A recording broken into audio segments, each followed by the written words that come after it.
Hello everyone, කොහොමද ඔයාලට අද වීඩියෝ එකෙන් ඉගෙන ගමු ස්පෝකන් ඉංග්‍රීසි වලට අත්‍යවශ්‍ය වන තවත් ඉංග්‍රීසි පැටර්න් එකක්. ඉතින් අද වීඩියෝ එකෙන් මම ඔයාලත් එක්ක ෂෙයා කරගන්න හිතුවේ should have කියන මෙන්න මේ පැටර්න් එක. ඉතින් අපි කොහොමද මේ පැටර්න් එක හරියටම යූස් කරන්නේ? ඒ වගේම ස්ට්‍රක්චර් එක එන්නේ මොන වගේද? ඒ වගේම මොන වගේ අදහස් සඳහාද භාවිතා කරන්නේ? ඔන්න ඔය කාරණා ගැන අද වීඩියෝ එකෙන් අපි ඉගෙන ගමු. ඉතින් එහෙනම් අපි වීඩියෝ එකට යන්න කලින් මතක් කරනවා Clear English YouTube channel එක subscribe කරන්න. හරි. සාමාන්‍යයෙන් මම ඔයාලට කියන්නම් should have කියන පැටර්න් එක අපි යූස් කරන්නේ යම් කිසි දෙයක් කිරීමට නොහැකිව පසුතැවීමක් හඟවන දෙයකට. යම් කිසි දෙයක් කිරීමට නොහැකිව යම් කිසි දෙයක් කරන්න බැරි වෙලා පසුතැවීමක් අඟවන දෙයකට තමයි අපි මෙන්න මේ should have කියන පැටර්න් එක භාවිතා කරන්නේ. උදාහරණයක් විදියට ගත්තොත් අපි කියනවා නේද?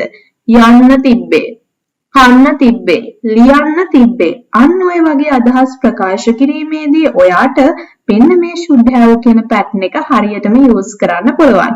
ඉතින් ස්ට්‍රක්චර් එකට යන්න කලින් චූටි ටිප් එකක් මම ඔයාලට කියලා දෙන්නම්. should have කියන එකේ මීනින් එක තේරුම මතක තියාගන්න මෙන්න මේ විදියට. උන්න තිබ්බේ, හිතන්න කන්න තිබ්බේ, යන්න තිබ්බේ. අන්න ඒක ෂෝට් කරාම උන්න තිබ්බේ කියන අදහස සමස්තයක් විදිහට should have පැටර්න් එකේ මීනින් එක කියලා ඔයාලට මතක තියාගන්න පුළුවන්. දැන් අපි බලමු ස්ට්‍රක්චර් එක ගැන. සාමාන්‍යයෙන් වාක්‍යයක ස්ට්‍රක්චර් එක ගත්තොත් subject එක, verb එක, object එක, rest එක. හැබැයි මෙතනදී subject එක ඒ විදිහටම තියෙනවා. verb එකයි subject එකයි අතරට අලුතින් දෙයක් එකතු වෙලා තියෙනවා. මොකක්ද? pattern එක. ඒ තමයි should have. subject plus should have plus verb. දැන් මෙතනදී verb එක අපි තියන්න ඕන past participle ආකාරයෙන්. ඒ කියන්නේ verb එකේ තුන්වෙනි අවස්ථාව.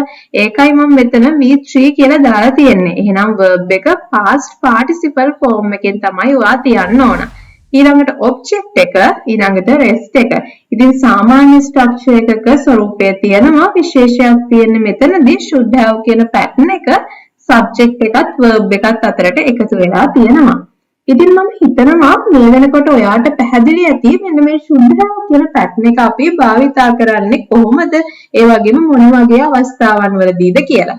හරි. අපි එහෙනම් උදාහරණ වාක්‍ය වලට යමු. I should have cleaned my room yesterday. ඔන්න බලන්න මේ පැටර්න් එකේ අදහස මොකක්ද?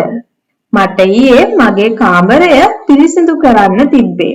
මට ඊයේ මගේ කාමරය පිරිසිදු කරන්න තිබ්බේ. බලන්න subject එකයි verb එකයි අතරට should have කියන pattern එක ඇවිත් තියෙනවා.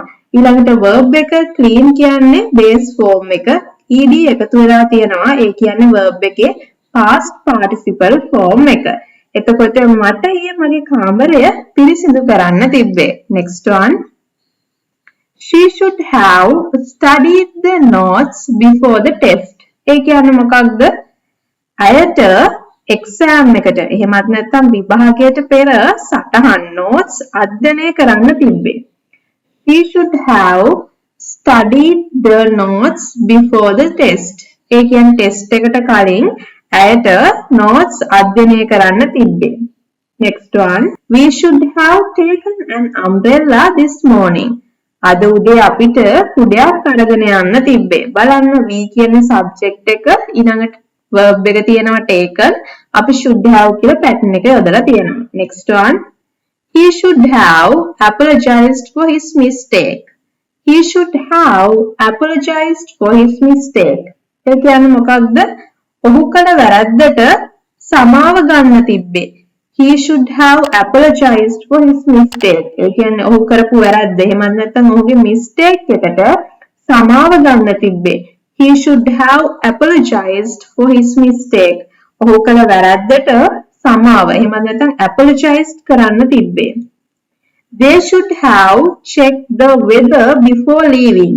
ඒ කියන්නේ මොකක්ද? ඔවුන් පිටත්ව යාමට පෙර කාලගුණය නැත්නම් weather එක check කරන්න තිබ්බේ.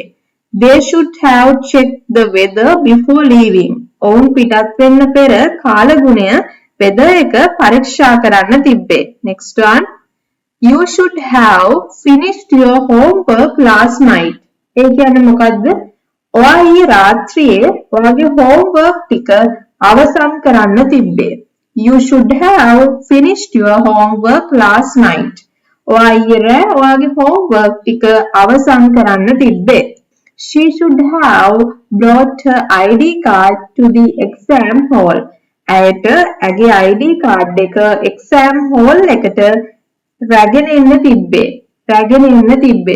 I should have eaten breakfast this morning. මට අද උදේ ආහාරය ගන්න තිබ්බේ. I should have eaten breakfast this morning. They should have invited their neighbors to the party. ඒ කියන්නේ මොකද්ද? ඔවුන්ට ඔවුන්ගේ අසල්වැසියන්ට පාටි එකට ආරාධනා කරන්න තිබ්බේ. They should have invited their neighbors to the party. They should have invited their neighbors to the party. ඒ කියන්නේ මොකද්ද? ඔවුන්ට උන්ගේ neighborsට පාටි එකට ආරාධනා කරන්න තිබ්බේ. Next one. We should have taken more photos on the trip. ඒ කියන්නේ මොකද්ද?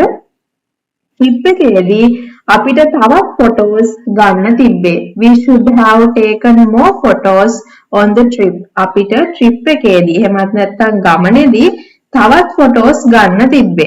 Next one. He should have asked for help when he needed it. ඔහුට අවශ්‍ය වුණාම ඔහුට උදව් ඉල්ලා හිටින්න තිබ්බේ. You should have told me the truth. ඒ කියන්නේ මොකද්ද? You should have told me the truth. කියන්න බලන්න. ඔයා හිතන්න ඕනි. ඔයාට මට ඇත්ත කියන්න තිබ්බේ. You should have told me the truth. ඔයාට මට ඇත්ත කියන්න තිබ්බේ. දැන් ඔයාට මේ sentence එකේ meaning එක comment කරන්න පුළුවන් වෙන්න ඕනි. ඔයා අනිවාර්යයෙන්ම comment එකක් දාන්න. We should have booked the tickets in advance. ඒ කියන්නේ මොකක්ද? අපිට කලින් ටිකට් පත් වෙන් කරව ගන්න තිබ්බේ. We should have booked the tickets in advance. ඒ කියන්නේ මොකක්ද? අපිට කලින් ටිකට් පත් වෙන් කර ගන්න තිබ්බේ. He should have repaired his bike before the race. ඒ කියන්නේ මොකද්ද? ඔහුට තරණයට පෙර ඔහුගේ බයික් එක රිපෙයාර් කරන්න තිබ්බේ. He should have repaired his bike before the race. They should have watered the plants during the weekend. ඒ කියන්නේ මොකක්ද? සතියන්තේ ඔවුන් පැලවලට වතුර දාන්න තිබ්බේ. They should have watered the plants during the weekend. සතියන්තේ weekend එකේ ඔවුන් පැලවලට වතුර දාන්න තිබ්බේ. You should have taken your medicine last night. ඔයා ඊයේ රෑ ඔයාගේ බෙහෙත් ගන්න තිබ්බේ. You should have taken your medicine last night. ඔයා ඊයේ රෑ රාත්‍රියේ ඔයාගේ බෙහෙත් ගන්න තිබ්බේ. Next one. She should have replied to the message earlier. She should have replied to the message earlier. ඒ කියන්නේ මොකද්ද? ඇයට පණිවිඩයට කලින් පිළිතුරු දෙන්න තිබ්බේ. She should have replied to the message earlier. ඇයට පණිවිඩයට කලින් පිළිතුරු දෙන්න තිබ්බේ. ඉතින් අද වීඩියෝ එකෙන් අපි කතා කරේ මෙන්න මේ should have කියන pattern එක සවිස්තරාත්මකව කොහොමද use කරන්නේ කියලා.